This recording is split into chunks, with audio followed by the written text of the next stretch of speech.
1929. Herbert Hoover is inaugurated as the 31st President of the United States. Business is at a high and the unemployment rate is low. That is all changed on October 27th. On that day, 12.9 million shares are traded on the New York Stock Exchange and the economy fails. The following Tuesday, another 16 million shares are traded and the economy plunges deeper into what would soon be called the Great Depression. Thousands of banks are closing and millions of investors had lost all their money. Workers were being laid off and President Herbert Hoover had passed over the situation.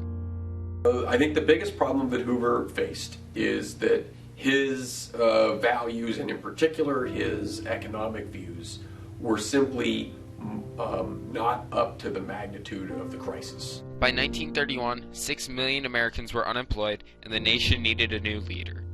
New York Governor Franklin Delano Roosevelt won over Hoover. Within his first hours in office, Roosevelt made his confidence clear. So first of all, let me assert my firm belief that the only thing we have to fear is fear itself. Nameless, unreasoning, unjustified terror, which paralyzes needed efforts to convert retreat into advance. Roosevelt then declared a 4-day bank holiday so Congress could form legislature and open up the banks that could sustain themselves. Roosevelt also created the Federal Deposit Insurance Corporation, which is still in operation today. Within 100 days in office, Roosevelt had passed 12 major laws, the first part of what is known as the New Deal.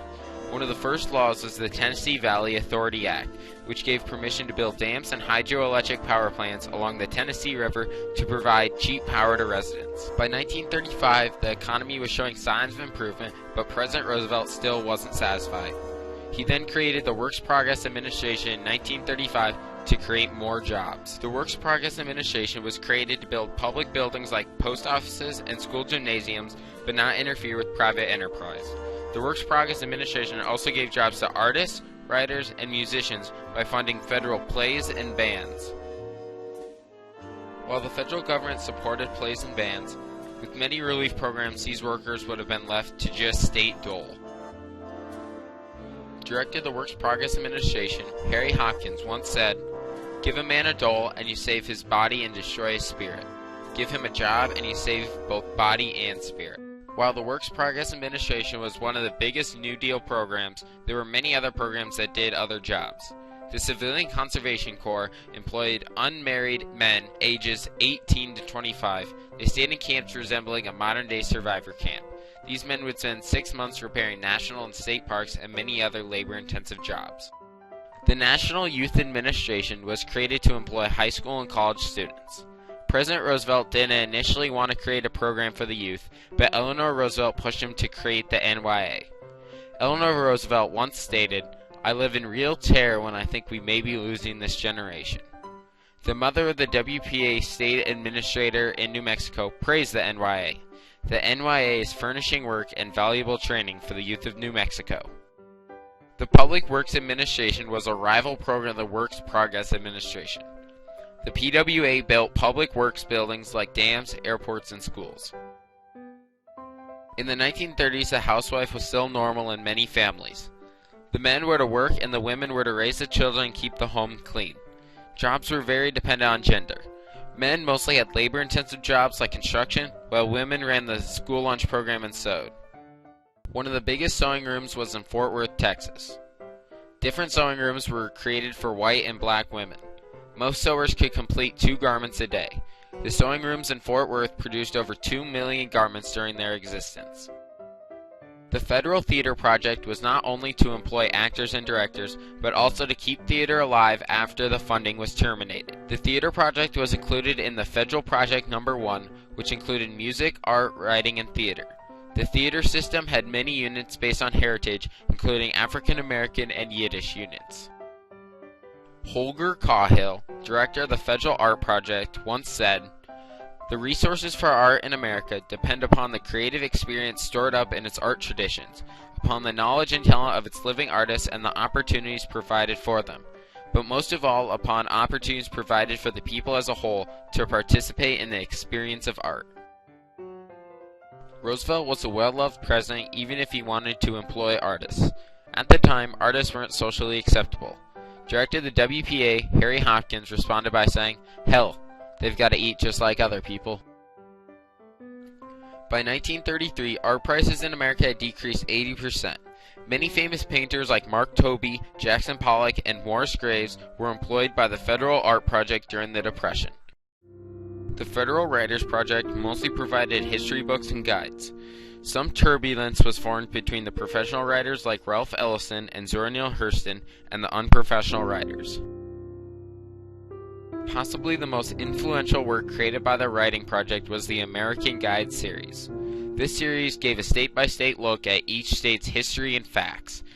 The series was created to build national pride in a time of despair.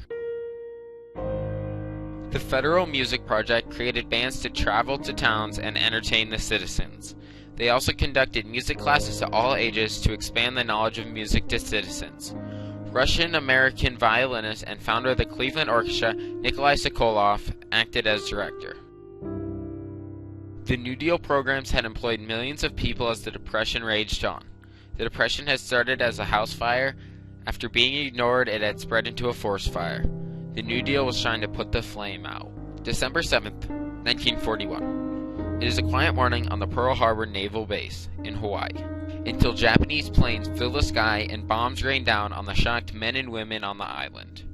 The USS Arizona explodes and sinks to the bottom of the harbor with 1,000 men trapped inside. This was only the first encounter the U.S. would have with the Japanese in the next 4 years. With this attack, the U.S. was launched into World War II. In a speech written by Sumner Welles, a foreign advisor to Roosevelt, he defends the United States' decision to declare war. "We are fighting in self-defense, in defense of our freedom, of our liberties, and of our rights." Within hours of Roosevelt's declaration of war, hundreds of factories had opened to produce military equipment, and millions of Americans were employed. 2 years later, with the war raging in Europe and no need for a federal job relief program, the Works Progress Administration and other New Deal agencies were terminated. Within 8 years, the Works Progress Administration had employed 8.5 million people and spent $11 million. The WPA built 650,000 miles of road, 125,000 buildings, 8,000 parks, and 850 airport landing fields. The economic impact of the New Deal is debated by historians. There's not a consensus on this. Some historians say that the economic impact was negligible, and there are a couple of reasons for that. One of them is that some of the historians believe that FDR just didn't spend enough. He wasn't willing to spend in a deficit during the Depression to help the country dig out. So that's one school of thought. Another school of thought says that yes, in fact, the New Deal did dig the U.S. out of the Depression. After encountering unemployment, Herbert Hoover and Franklin Delano Roosevelt had to explore the options to save the country. Roosevelt settled on exchanging work for money and public buildings. In 1945, the author of the New Deal and beloved President of the United States died of a stroke. A poem sent to Roosevelt in 1936 read, "I think we shall never see a president like unto thee. Poems are made by fools like me, but God, I think, made Franklin D." Nations are perplexed and worried, discouraged and miserable. We're tired upside down, people are running around. The United States needs prayer everywhere, everywhere.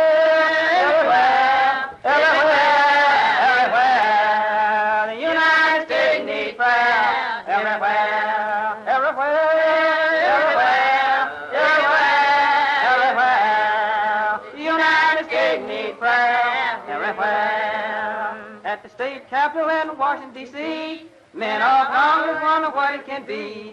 Every plan that men have made, it seems like they all have failed. The United States needs prayer